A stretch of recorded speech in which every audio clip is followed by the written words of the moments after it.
시청자 여러분, 안녕하십니까? 1월 18일 수요일 뉴스와이드 시작합니다. 이태원 참사 국정조사위원회가 55일 동안의 활동을 마무리했지만 끝까지 여야 합의는 이루어지지 못했습니다. 네, 오승용 킹핀 정책 리서치 대표, 문상필 광주 공동체 상임대표와 함께 자세한 얘기 나눠보겠습니다. 안녕하십니까? 네, 안녕하십니까? 반갑습니다. 네, 일단 국조특위 마지막 날이었던 어제 여야 공방 상황을 영상으로 먼저 보겠습니다.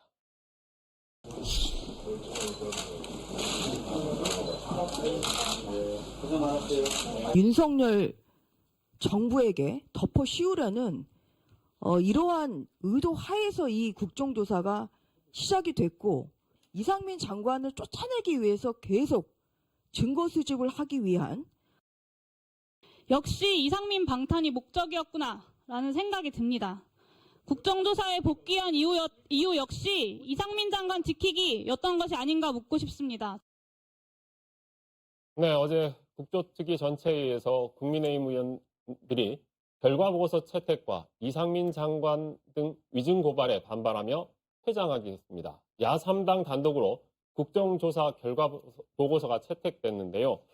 여야 목소리가 정말 다릅니다. 어떻게 보셨습니까? 일단 예정된 수순이었다고 보는데요. 일단 집권 여당인 국민의힘은 이번 이태원 참사 관련 국정조사 특별위원회의 활동 자체가 민주당이 이태원 참사를 정쟁으로 활용하고 있다라는 어떤 성격 규정 하에서 국정조사에 임했던 것이고, 그래서 어차피 여야 합의에 의한 국정조사 결과 보고서 채택이라는 게 애초에 불가능했을지도 모르겠다라는 생각이 듭니다. 그래서 예정된 결과대로 나왔던 것 같고, 이번 국정조사 특위를 정쟁화함으로써 성격 규정함으로써 일단 윤석열 정부가 이번 참사와 관련해서 져야 할 책임을 회피하는 수단으로서 활용을 했다. 그리고 이제 그걸 통해서 국정조사 이후에 특검 요구라든지 추가적인 진상조사 요구들을 역시나 정쟁으로 성격 규정하면서 몰아가고자 하는 그런 의도들이 있었던 것 같습니다. 이에 반해서 이제 야 3당의 대응에 대해서도 좀 평가를 해야 될 것 같은데요. 일단 이 지휘 라인에서, 그러니까 행안부 장관을 비롯해서 서울시장 그리고 용산경찰서, 용산구청장에 이르는 지휘 라인에 대한 책임 소재를 규명하기 위해서 노력했던 점은 인정할 만하고 일정 부분 성과를 냈던 것도 사실입니다.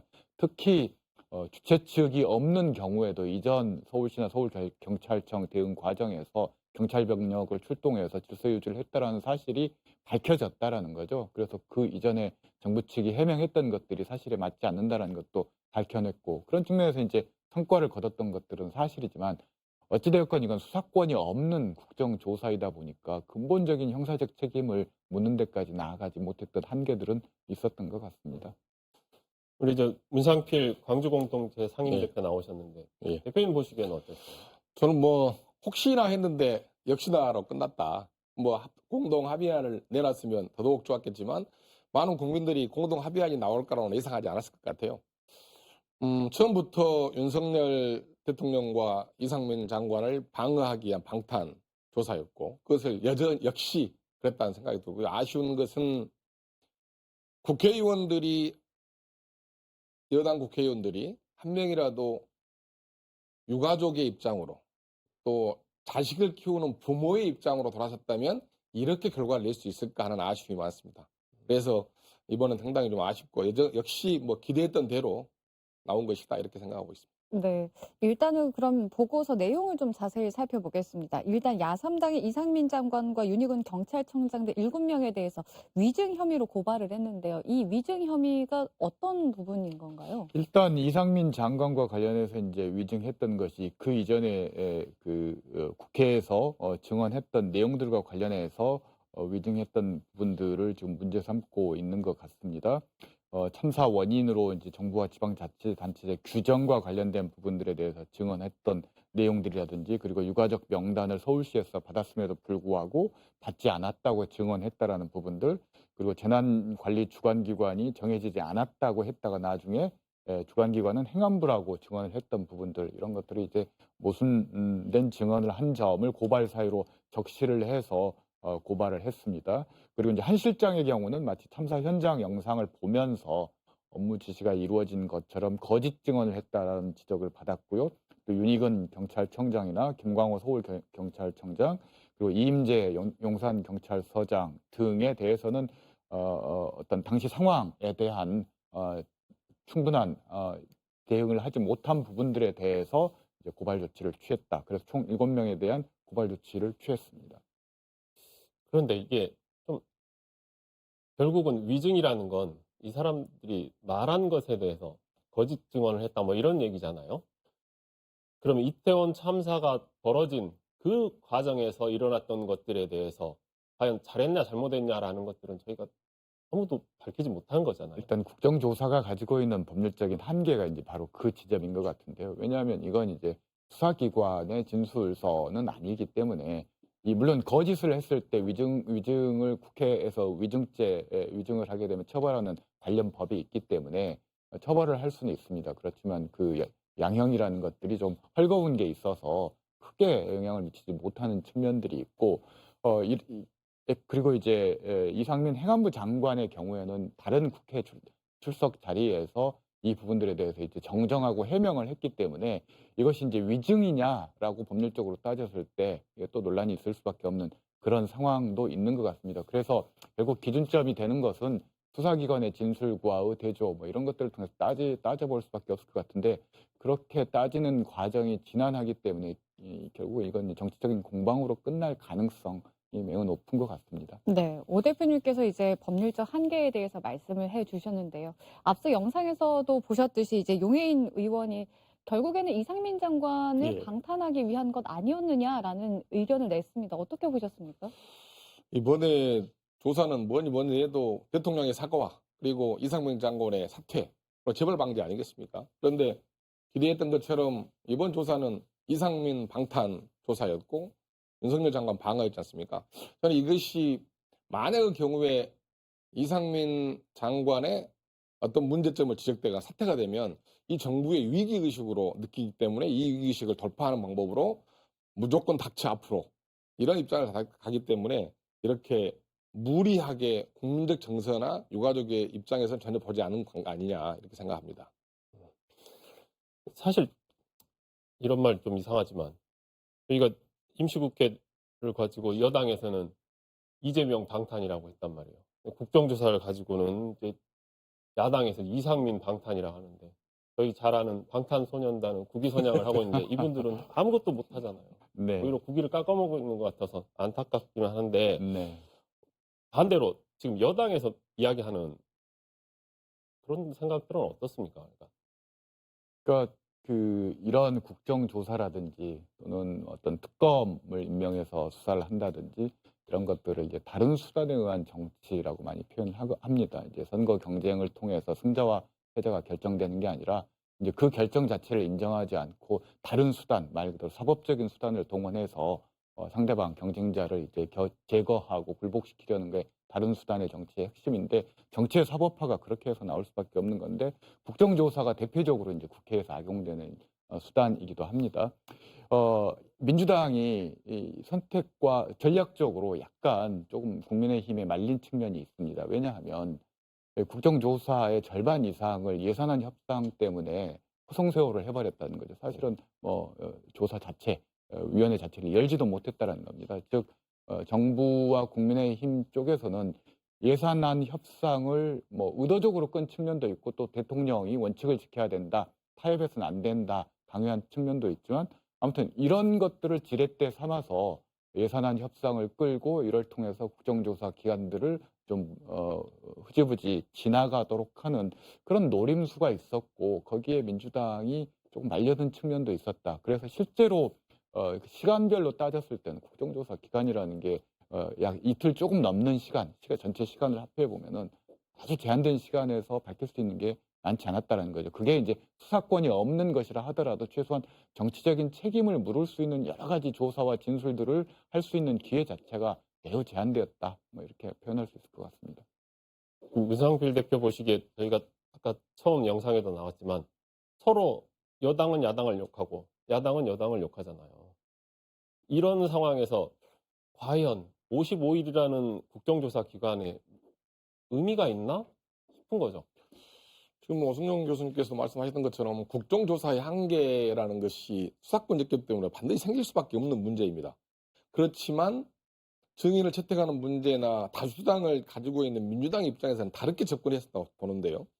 예측컨대 처음부터 그럴지 알았을 거라고 예상할 것 아닙니까? 그런데 그러함에도 불구하고 너희들은 그럴지 알았어. 그렇지만 이렇다고 하는 어떤 팩트나 임팩트가 있어야 되는데 민주당에서도 예산 정국에 휘말려버리고 비협조에 휘말려버리고 그냥 마치 이 감성에 호소해서 무엇을 하는 것 자체는 저는 좀 문제가 좀 있었다고 보고요.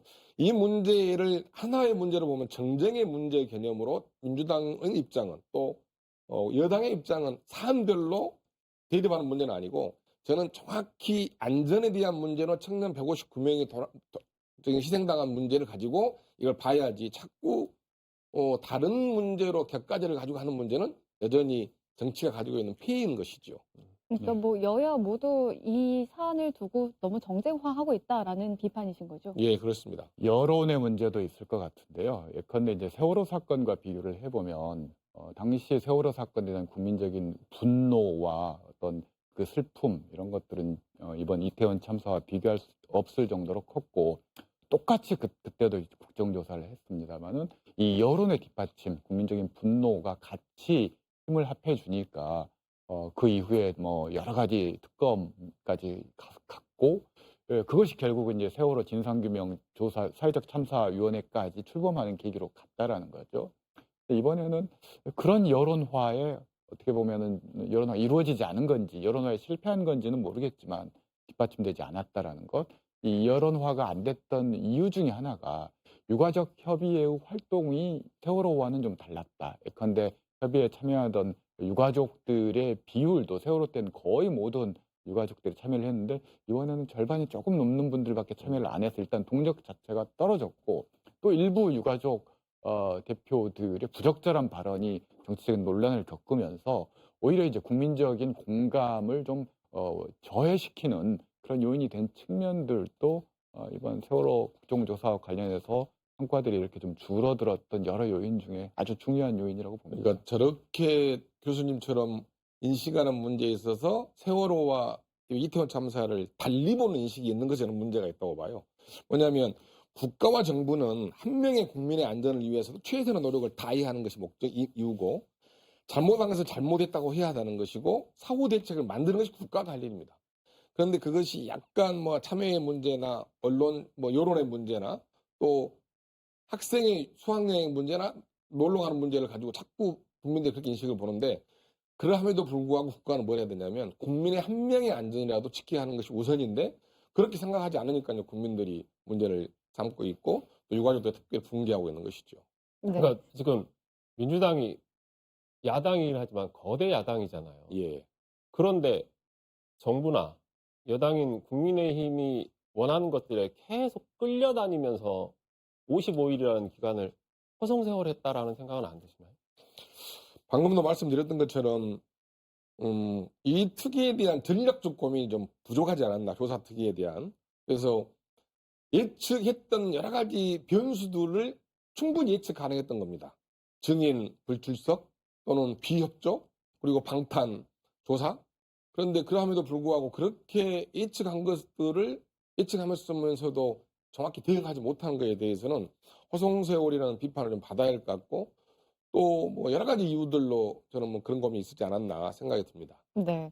일단은 이제 야3당과 이제 유가족 측에서는 독립조사기구 설치랑 특검을 좀 요구하고 있는데 어떻게 될 거라고 생각하시나요? 일단 국민의힘 쪽에서는 특검을 받지 않으려고 할 겁니다. 이번 국정조사를 통해서 이미 정치적인 책임에 대한 규명 작업들은 끝났고 그마저도 야당의 주도로 됐다라는 주장을 되풀이할 가능성이 크다고 할 수 있을 것 같은데요. 특검 출범이나 독립적인 어떤 조사기구, 수사기구의 출범에 있어서 가장 중요한 게 아까 말씀드렸던 국민적 여론의 뒷받침이 이루어져야 되는데 사실 이 국정조사에 대해서 정서적으로는 당연히 이제 당위성만을 놓고 보면 국민들이 관심을 가지고 분노하면서 책임을 회피하려고 하는 이상민 장관에 대해서도 비판의 목소리를 내는 게 당연하다고 보는데 의외로 조용하다라는 겁니다. 그것은 이제 여론화가 제대로 안 되고 있다라는 거고 실패했다라는 건데 그런 뒷받침이 없게 되면 국민의힘이 주도하는 대로 특검이나 이런 것들이 특검을 저지시키는 방향으로 갈 가능성이 높아진다라는 거죠. 네. 문 근데 대표님께서 그러니까 우리 교수님 말씀처럼 국민의 여론과 저는 이걸 별개라고 보는 겁니다. 국민의 여론이 높으니까 당연히 해야 되는 거고 낮으면 안 해야 되는 건 아니다 그렇게 생각하시는 건 아닌데 아니 그렇게 하려고 다수당의 수많은 국회의원들이 민주당에 있는 거지 않습니까? 국민의 정서는 안전을 책임지는 국가의 모습을 보고 싶은 것이고 그렇게 노력하고 있는 국회의원들이 무엇을 하는가에 대한 고민을 보는 거지 않습니까? 그런데 국민은 그렇게 보이지 않거든요. 민주당에 그런 모습이 보이지 않는 거거든요. 다른 고민만 보이는 거거든요. 자기 자리만 아끼고 이렇게 하려면 보이는 것이기 때문에 국민들이 볼 때는 170석, 169석을 주면 뭐하냐에 대한 고민이 있는 거지 않습니까? 그런 지점에 국민의 안전을 한 명이라 놓고 안전에 지금 책임을 지는 국회에서는 정확히 특검이 됐든 뭐가 됐든 더 강력한 조치를 취하고 재발 방지를 만들어야 한다는 것이 저는 생각이라고 봐요.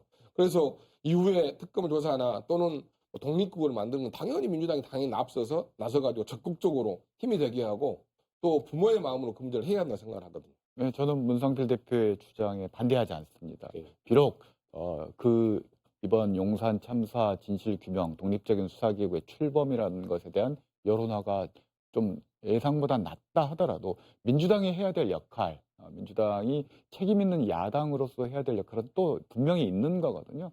그와 관련해서 특검 발의를 한다든지 독립적인 어떤 조사기구를 출범시키기 위한 국회 내에서 논의를 시작하고 또 교섭단체 간의 의제로 이걸 제시하는 것은 저는 민주당이 해야 될 역할이다.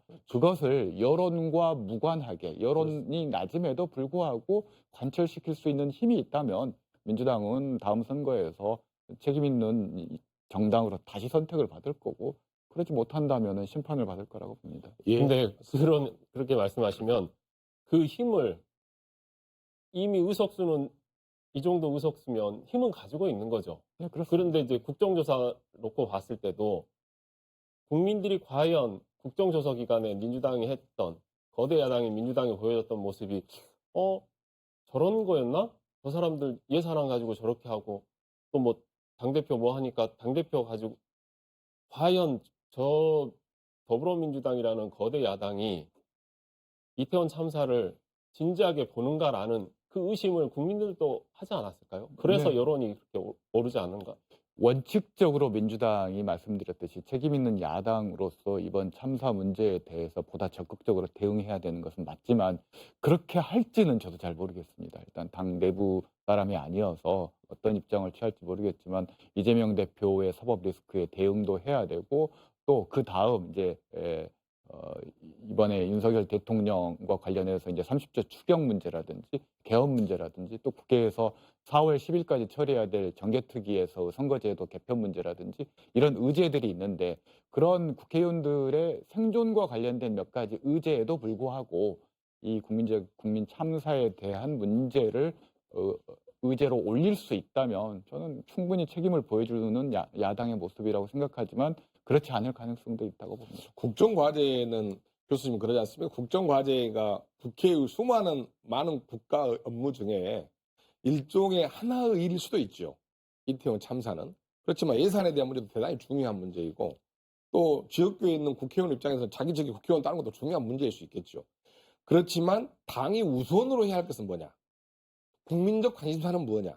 왜냐하면 민주당은 서민과 중산층을 대변하겠다는 정당이라고 하니까. 그러면 국민이 아파하고 가려운 부분은 뭔가를 보고 그걸 집중해야 하고 선택을 해야 되는데 마치 당이 이것도 잘하고 저것도 잘하고 다 잘해야 되는데 이것도 못하고 저것도 못하는 형국이지 않습니까? 그러니까 국민적 관심사가 무엇인지 우리가 우선해야 할 것이 무엇인지는 선택과 전략을 해서 집중화시키고 그걸 관철시키는 것이 필요하다. 저는 이렇게 생각합니다. 선택과 집중에 실패했다고 보시는 거죠? 뭐 다 중요한 문제를 다 같이 하면서 다 중요한 문제 안 한 문제가 돼버렸으니까 선택과 집중을 못한 것이죠. 네, 결론적으로는 뭐 민주당을 포함한 야3당이 국민들의 눈높이를 충족시키지 못했다라는 측면에서는 두 분 다 같은 의견이신 것 같습니다. 다른 당에 그렇게 나올 것은 뭐 충분히 가능했고요. 저는 민주당이 어떤 고민으로 그 문제를 해야 된다고 생각하면 국정을 야당이지만 국정을 운영하는 집권자의 능력으로 관점으로 그 문제를 바라봐야 된다. 자꾸 야당 탓, 뭐 여당 탓 할 문제는 잘 아니라고 생각합니다. 네. 네. 그러면 우리 그 국정조사 이야기는 여기까지 나누고요. 지역 현안 한번 보겠습니다. 광주시의 복합 쇼핑몰 추진이 본격화되고 있는데요.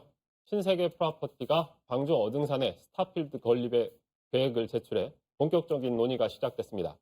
하지만 이 상업 면적 규모를 놓고 논란이 일고 있습니다. 먼저 정의진 기자의 관련한 리포트부터 보고 오겠습니다. 우선 신세계 프로퍼티는 어등산 부지에 호남권 최초, 최대 규모의 스타필드 광주를 만들겠다고 밝혔는데 상업 면적 규모를 놓고 잡음이 일고 있습니다. 신세계 프로퍼티가 제시한 스타필드 면적은 14만 4천 제곱미터 정도, 어등산 관광단지 조성 사업에 나선 지난 2005년과 2017년 민관위원회에서 확정한 면적의 무려 6배에 이릅니다. 특혜 의혹이 제기될 수 있는 부분입니다. 소상공인단체는 보도자료를 내고 복합 쇼핑몰 사업이 유통 대기업의 편익만을 극대화하는 방향으로 가고 있다고 꼬집기도 했습니다. 광주시는 그러나 상업면적 11을 어등산 조성 사업의 최대 걸림돌로 재차 꼽으며 시대가 변했다, 조화롭게 가져가겠다라고 항변했습니다. 광주 신세계 백화점 확장을 놓고도 비슷한 논란이 이어지고 있습니다.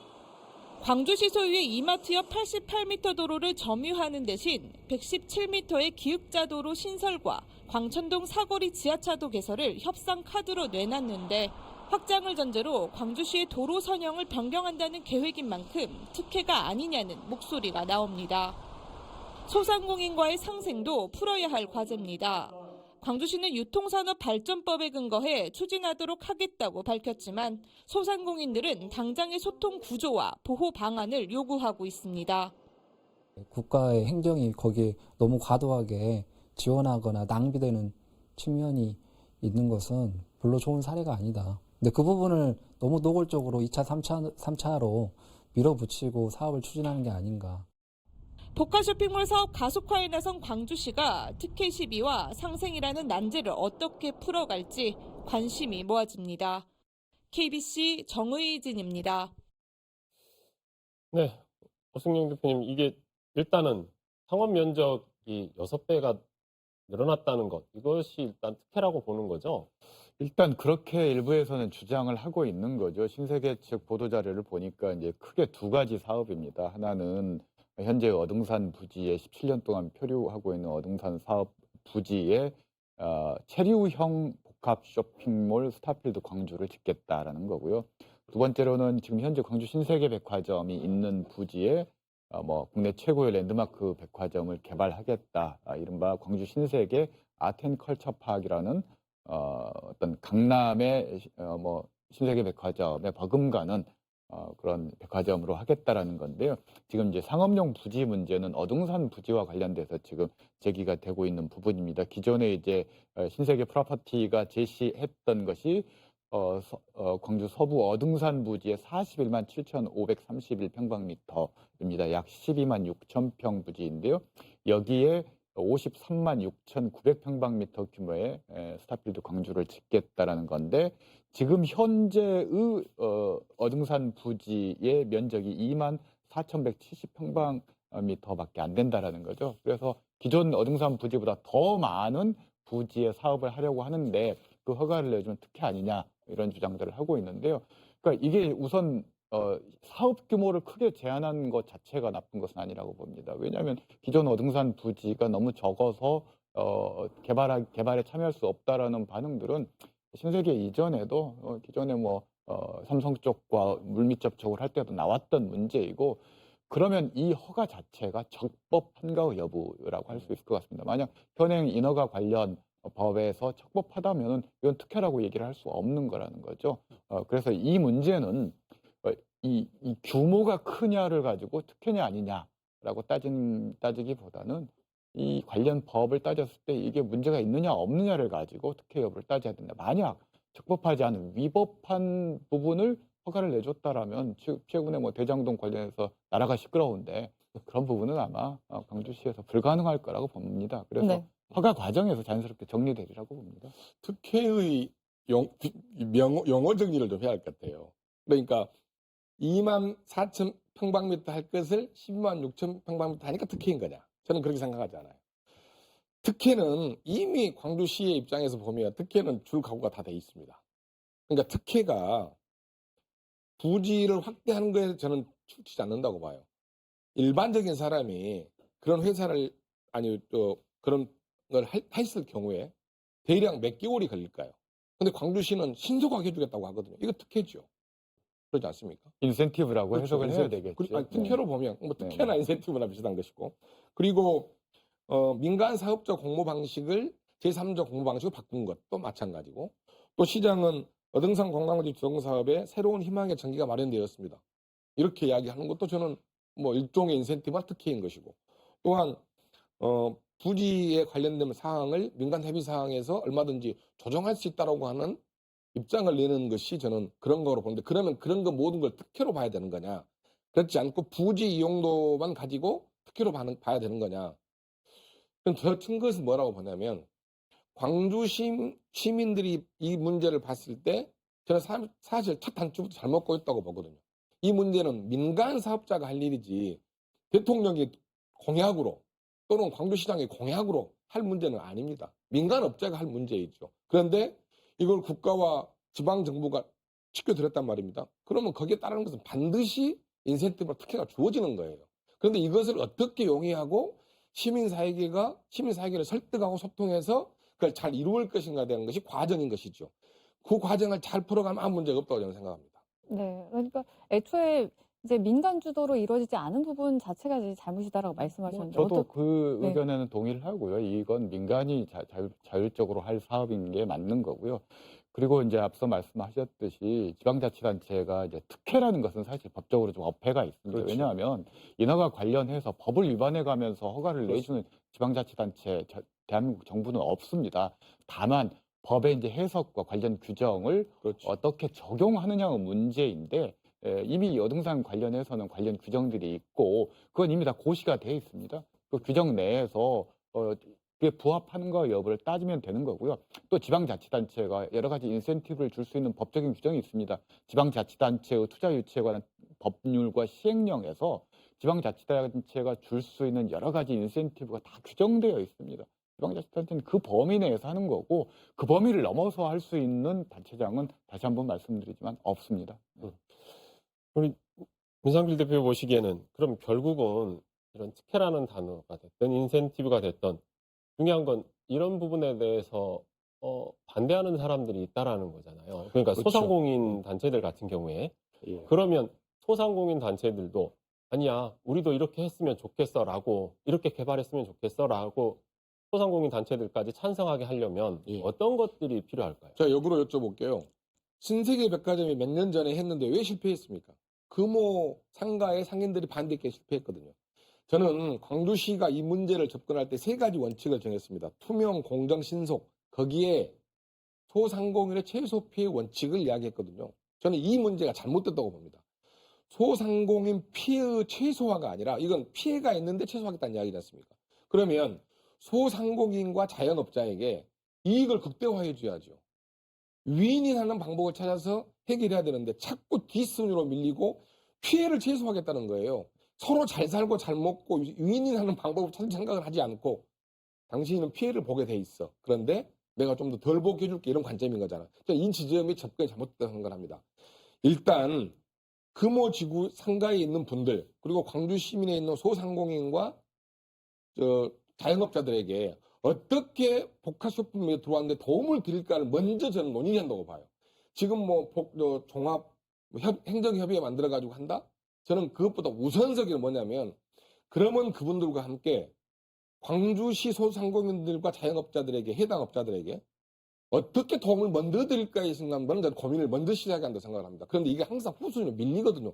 저는 그 지점이 상인들도 소상공인도 대단히 찬성합니다. 그런데 내 밥줄을 끊는 거잖아요. 당신 밥줄 안 끊을게. 당신도 도움 주게 해줄게. 뭘 도와드릴까요? 이 답이 먼저 나와야 되는 거 아닙니까? 근데 자꾸 후순위로 밀리니까 나는 뺏길 것 같거든요. 내 밥그릇을. 누가 밥그릇을 뺏기고 들어오게 합니까? 그런 고민을 하지 않으면 이거 반드시 저는 실패한다고 봅니다. 우선 고민할 것은 소상공인들과 자영업자들에 대한 고민을 어떻게 우선해서 논의할 것인가가 항상 프리하게 소통하면서 협력하는 방법을 가야죠. 이게 협치 아닙니까? 지금까지는 이제 소상공인의 피해, 물론 뭐 정확히는 모르겠습니다. 그 피해가 어떤 피해를 얘기를 하는 건지 저는 잘 알 길은 없지만 그러나 피해가 있을 수 있다고 생각합니다. 또 신세계백화점의 경우는 바로 옆 건물에 상가 건물이 있고 피해를 충분히 받을 수 있다라고 판단을 하는데 근데 이제 우리가 놓치고 있는 부분은 뭐냐면 147만 광주 시민이 누려야 될 편익, 혜택 이건 언급이 되고 있지 않다라는 겁니다. 그렇다면 민주주의라는 게 결국 다수의 결정인데 진보라는 것도 결국 다수에게 이익이 되는 방향으로 사업을 추진하는 게 진보적인 행정이라고 할 수가 있는데 소수 보호가 중요하지만 소수 보호에 묻혀서 절대 150만 광주 시민의 편익과 혜택이라는 것이 과연 무시될 수 있는 것인가의 문제도 이번 기회를 통해서 반드시 이 광주의 정책 결정 과정에서 이번 복합 쇼핑몰과 신세계 문제를 논의하는 과정에서 짚고 넘어가야 될 문제라고 봅니다. 두 분의 이야기를 지금- 들어보니까 예. 결국은 광주시가 윈윈하는 정책을 찾기가 쉽지 않아 보이고 어찌됐건 그걸 꼭 찾았으면 좋겠습니다. 이 복합 쇼핑몰 관련한 이야기는 여기까지고요. 예. 계속해서 시청자들이 주목한 뉴스 탑10 함께 하시겠습니다.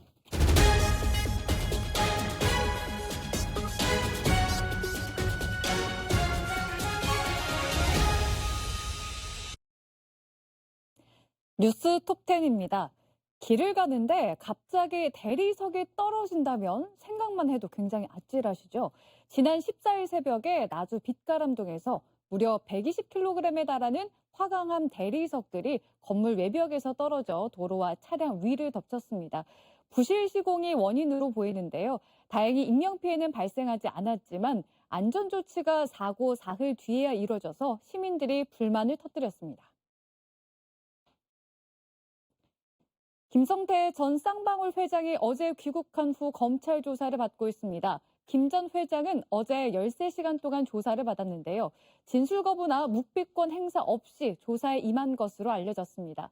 오늘도 검찰 신문이 이어지고 있습니다. 검찰은 오후에 김 전 회장에 대한 구속영장을 청구할 것으로 예상되고 있습니다.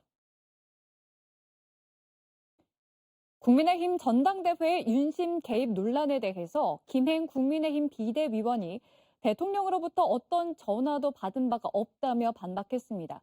김 의원은 KBC 대담에 출연해서 최근에 당헌당규 개정에 대한 윤심 논란은 정말 억울하다라고 말했는데요. 책임당원 민주주의를 위해서 정진석표 당개혁을 한 것이라며 다시 한번 대통령의 당무 개입이 없었음을 강조했습니다. 지금까지 뉴스 톱10이었습니다. 네, 우리 문상필 대표님 계속 앞에서도 안전한 대한민국 강조하셨는데 뭐 사고는 날 수 있습니다만은 사고 이후에 안전조치가 사흘 만에 이루어졌다. 이건 좀 심각한 안전불감증 아닐까요? 아주 심각한 안전불감증이고 또 제가 이해가 안 됩니다. 이렇게 되는데 3일 후에 나주시가 대응을 했다고 하는 것은 상식적으로 이해가 안 되는 것이죠. 더더욱 문제는 우리가 뭐 이미 겪었던 것처럼 안전에 대한 문제가 전 국민의 관심사지 않습니까? 그리고 뭐 세월호나 이태원 문제 때문에 또 우리가 학동 참사나 지원동 참사 때문에 더더욱 광주 전남은 심각한데 이미 지방정부는 그렇게 120kg 정도 되는 대리석이 떨어질 정도 있으면 이미 점검이 돼 있었어야 됩니다.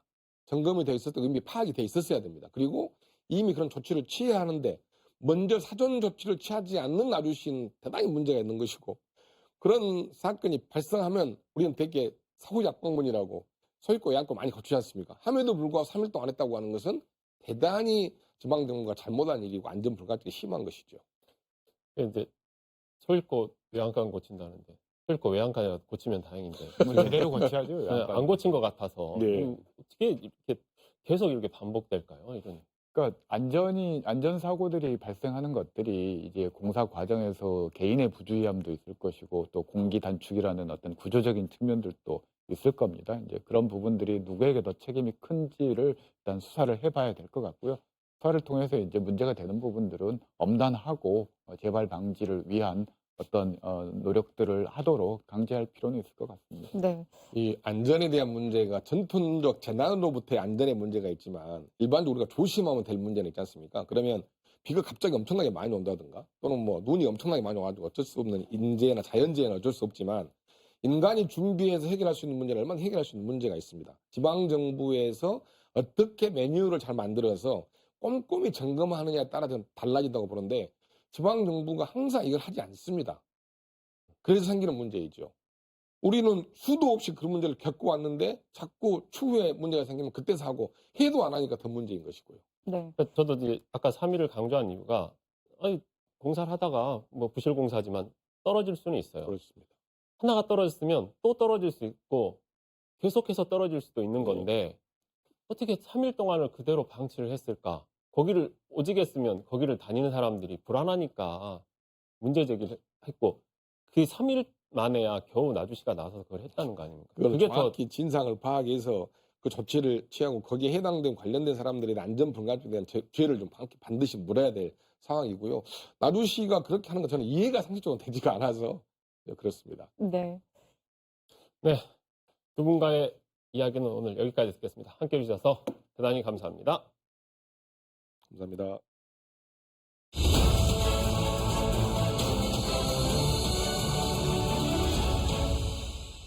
서울광역방송센터입니다. 이태원 참사 국회 국정조사가 어제 야 3당 단독 보고서를 채택하며 종료됐습니다. 여의도 초대석 박주민 더불어민주당 의원과 정치권 현안 얘기 해보겠습니다.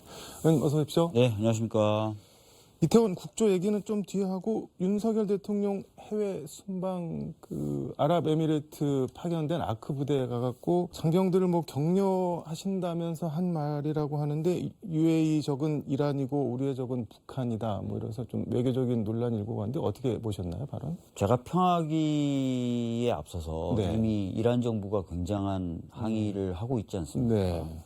상당히 이제 문제가 될 것 같아요, 이후에도. 이란과의 관계뿐만 아니라 네. 아랍에미리트 입장에서도 네. 이게 편안한 그런 어떤 일이 아니거든요. 네. 아시다시피 이제 이란하고 아랍에미리트가 그동안 사이가 안 좋았지만 최근에는 다시 대사급 네. 외교를 제기하는 등 노력을 하고 있었는데 이제 적이다 이렇게 네, 규정을 적이다 이렇게 얘기하고 아크 부대는 그 적을 방어하기 위한 목적이다 이런 취지로 얘기를 해버려서 네.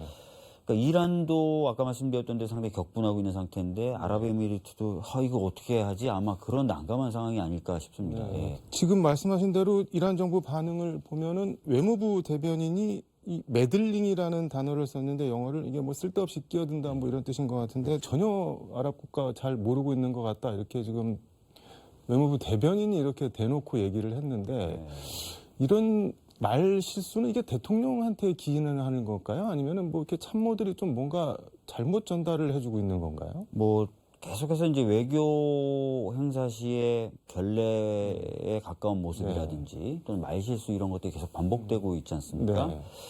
이거는 이제 두 가지가 복합됐다고 볼 수밖에 없어요. 참모진들도 뭔가 좀 정비가 안 됐다라고 볼 네. 수밖에 없고, 그리고 그 참모진의 부족 하나만 뭔가 조력이 있어도 그걸 잘 받아들이지 못하는 그런 대통령의 어떤 태도에서도 문제가 있을 수 있다고 생각합니다. 조력을 잘 받아들이지 못하는 태도는 뭐 어떤 걸 말씀하시나요? 그러니까 아무리 그래도 이렇게 연속되게 외교적인 실수가 나올 수가 없지 않습니까? 네. 그거는 본인 스타일상 뭐 보고를 제대로 받지 않는다든지 또는 보고를 받더라도 그걸 무시한다든지 하는 것도 있지 않을까 싶다는 거죠. 지금 이란 외무부는 한국 외교부 설명을 기다린다 이렇게 던져놨는데 뭐라고 답을 해주긴 해줘야 될 것 같은데 이거 뭐라고 해줘야 될까요? 뭐 웃음이 나오시네요. 이거 뭐라고 얘기하겠습니까? 뭐 국내용으로야 네. 장병들 격려하기 위한 것이었다라고 얘기를 할 수 있다 손 치더라도 이란에게는 뭐라고 설명을 할지 그건 뭐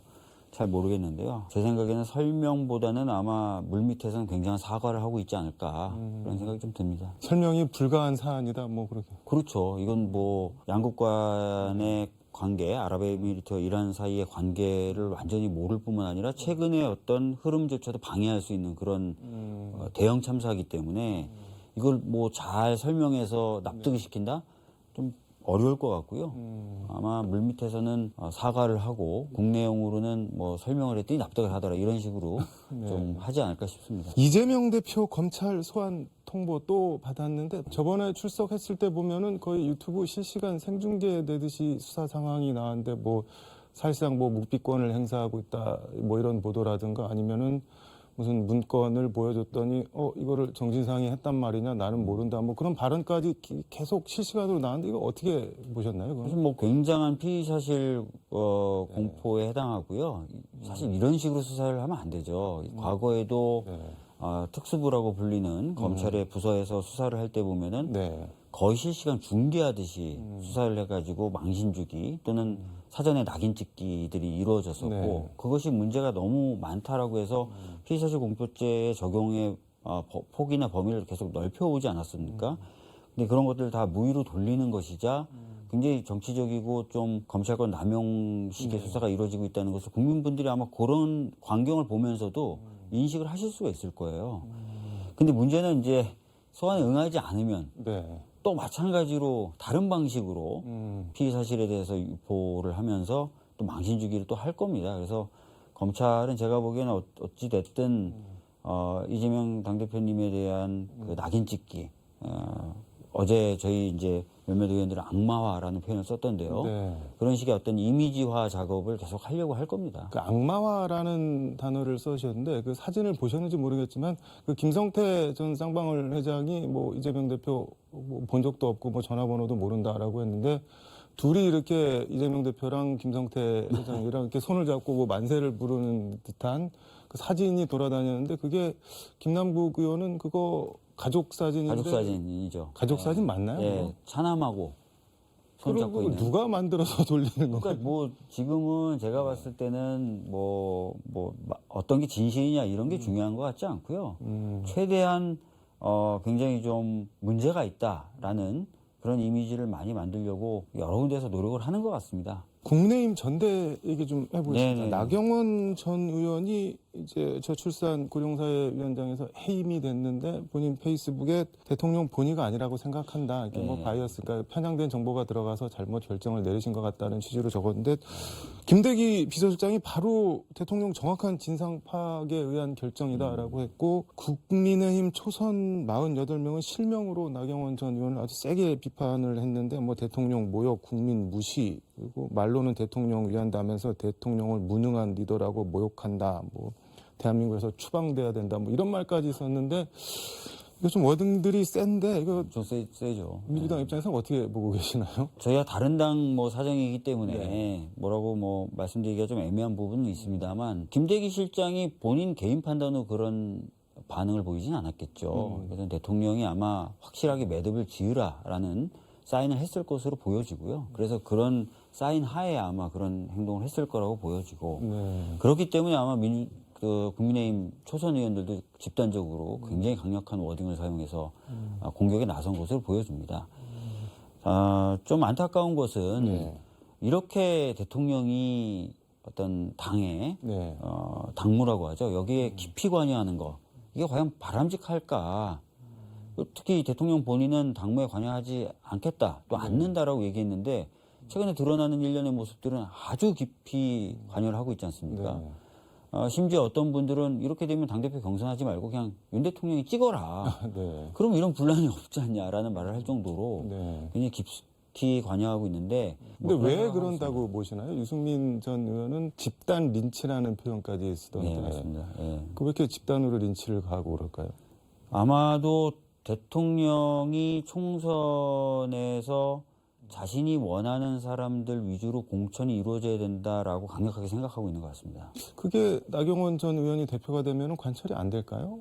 면면을 보고 판단을 하지 않았을까 싶어요. 과거에 이제 나경원 전 의원이 뭐 원내대표 했을 시절의 어떤 행적이라든지 정치적 동료들과의 관계 이런 것들을 전반적으로 살펴서 내 뜻대로 뭔가 공천하거나 당을 운영하지는 않을 것 같다.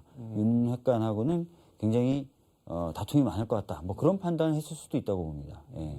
수사 얘기도 나오던데 당대표 뭐 출마하면은 수사 고문이죠. 나경원 전 의원이 지금 같은 상황임에도 불구하고 당대표 출마를 고수하면 뭐 수사가 될 수도 있다. 뭐 여러 가지 뭐 얘기들이 떠돌고 있는 것 같습니다.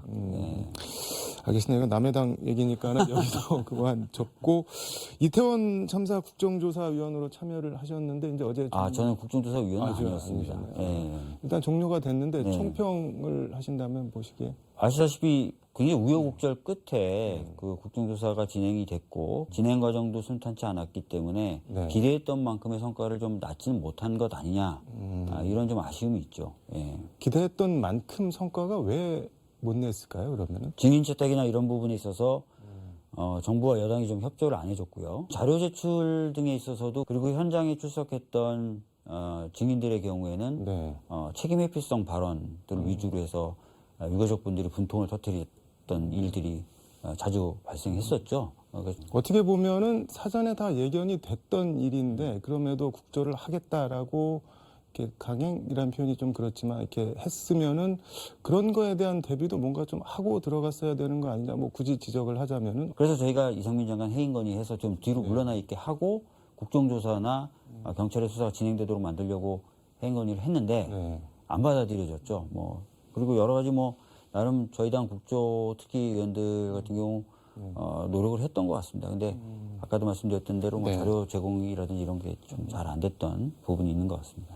이상민 장관 위증 혐의로 고발을 한 것 같은데 이게 수사가 제대로 될까요? 그러면 대통령이 저렇게 신임하는 네. 장관에 대해서 검찰이든 경찰이든 제대로 수사하기가 쉽지는 않을 겁니다. 지금쯤이라도 뭔가 좀 물러나게 하고 그런 과정에서 추가적인 진상규명이나 아니면은 수사가 이루어질 수 있도록 해줘야 돼요. 근데 자리를 계속 지키게 하고 있지 않습니까? 해줘야 되는데 대통령이 이걸 해 주실까요? 그래서 제가 말씀드리는 거예요. 유가족분들도 분통을 터뜨리셨지만 외국에 나갈 때 어깨 두들겨 주고 안전 관련된 TF의 어떤 책임자를 맡기고 현재까지의 모습을 봤을 때는 좀 난망한 것 같은데요. 그럼에도 불구하고 좀 지금이라도 좀 그런 것이 이루어진다면 아까 말씀하셨던 그런 고발이나 이런 게 좀 더 실효성이 있겠죠.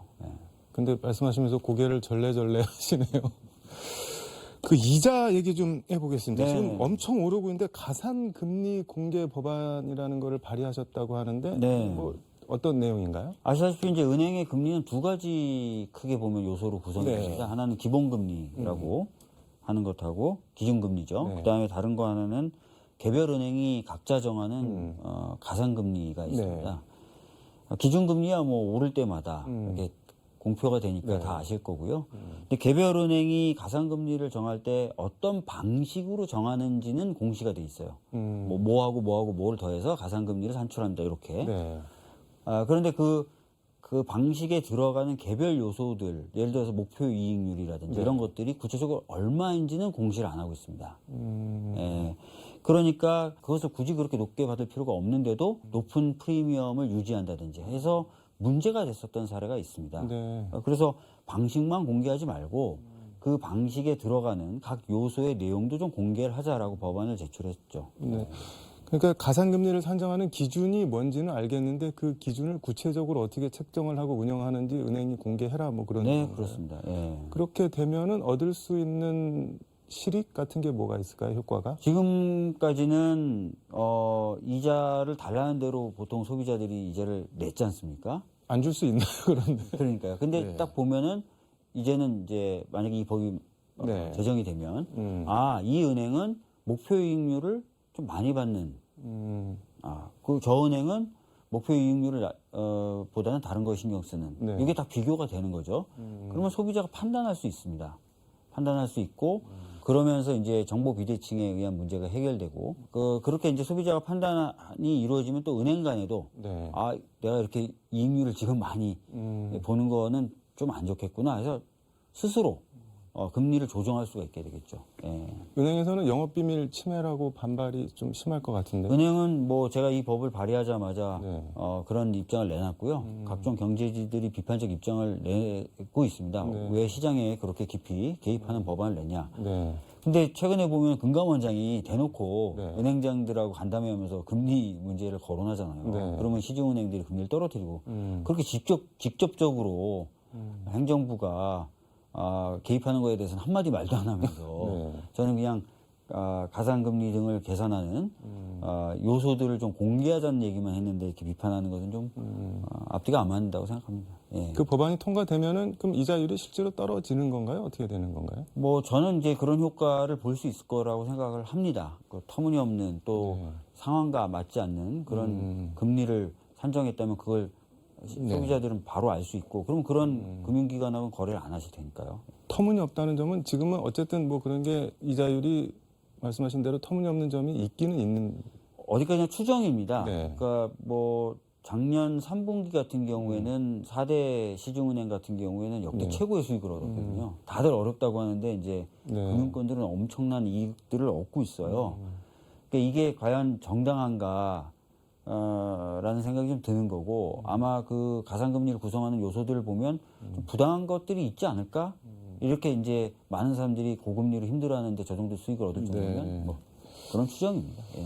이제 며칠 있으면 설인데 2023년도 여야 협치가 좀 될까요? 뭐 마무리 말씀 겸 해서 듣도록 왜 한숨을. 사실 정부가 뭔가 의욕적으로 하려면은 이제 야당의 협조를 구하고 해야 되는데 보시면 아시겠지만 그런 모습 전혀 없습니다. 그러면서 이제 저희 당 대표에 대한 수사나 이런 것들은 누가 봐도 좀 이상하다 싶을 정도로 형평을 잃은 그런 수사를 하고 있는 상황이고 또 당대표가 계속 만남과 대화를 요구하고 있지만 또 거부하고 있는 제 생각에 당분간 협치라는 게 좀 이루어지기가 어렵지 않을까라는 생각이 들고 그러나 경제가 이렇게 어렵고 민생이 이렇게 어려운 만큼 적극적으로 협치하는 모습을 좀 정부와 여당이 좀 보여줬으면 좋겠다는 말씀드리겠습니다. 왠지 좀 약간 난망해 보이고 허망해 보이기도 하는 말씀이긴 한데 예, 뭐 오늘 말씀 여기까지 듣도록 하겠습니다. 고맙습니다. 예, 감사합니다. 지금까지 서울광역방송센터에서 박주민 민주당 의원과 함께 전해드렸습니다.